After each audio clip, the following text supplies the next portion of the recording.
evening, John Carroll University, and welcome to this semester's first episode of All Caught Up. I am Leah Brady.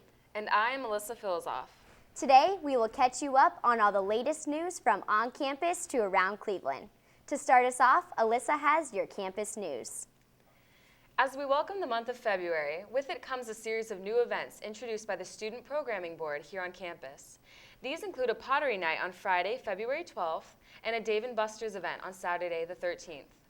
One particular opportunity to seize this month is the JCU Power Couples nomination. Do you know of a cute couple on campus, writers at the Carroll News want to know? If so, consider nominating them to be in the running for a spot in the special Valentine's Day issue of the weekly newspaper. Laura Bednar, campus editor, explains, "This is an annual thing we do in the Carroll News for our holiday issue. Usually whoever receives the most nominations gets into the paper, and that tends to be about 5 couples. We have a big color spread in the middle of the paper with the couples' pictures and a few fun facts about them. To honor all those precious pairs, send in your nominations including their names and why you think they deserve to be called a power couple in the paper. Nominations must be received by Friday, February 5th to be considered for the competition. Email either Laura Bednar, lbednar17@jcu.edu, or Anthony Perro, aperro14@jcu.edu. Thank you, Elissa. We will now go to Pierce with your Student Union update. Thank you very much. Last week, the John Carroll University Student Union was inaugurated in a ceremony that included speeches from the outgoing president, Cole Hassey, and his successor, Will Hudson. After he was sworn in, Hudson talked about his goals for the Student Union in 2016. Hudson urged that his administration will not simply be goals-oriented, but one driven by justice, compassion, and faith, as well as a community that embraces mutual respect, openness, and honesty.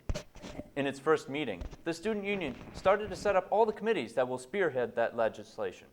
The standing committees will continue the work of last year and will start creating legislation soon on all sorts of topics. The other notable legislation was the induction of Cole Hassey as a senator for life for his role in the Student Union as an exemplary student at John Carroll. Until next time, I'm Srail, and this is the Student Union Update. Thank you, Pierce.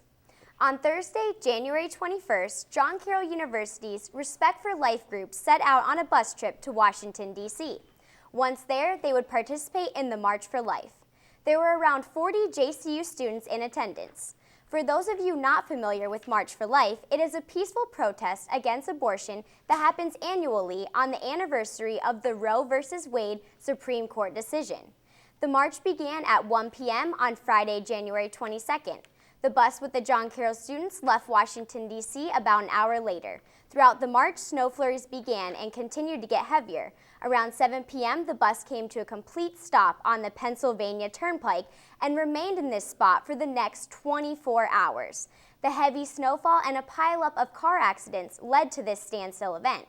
Among many other JCU students on the bus was freshman Lauren Petrarulo.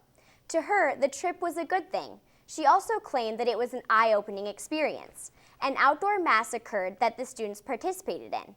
To Lauren, this was the most memorable part. She also told me that the students had access to outlets and were able to charge their phones.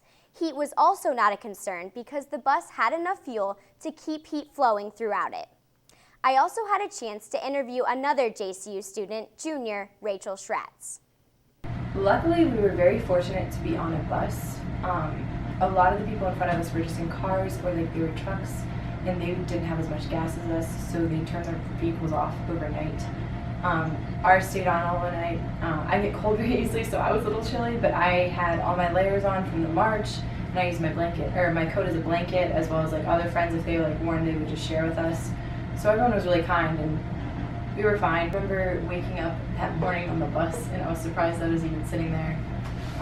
And we had an opportunity to stretch our legs and walk around, and once people started walking around from all the other buses, someone came over and literally knocked on our bus door, and they were like, well, there's a snow mass at noon if you want to come. So of course we were eager to get off the bus and to just be with people, and just to have an opportunity like that to celebrate Mass was unbelievable.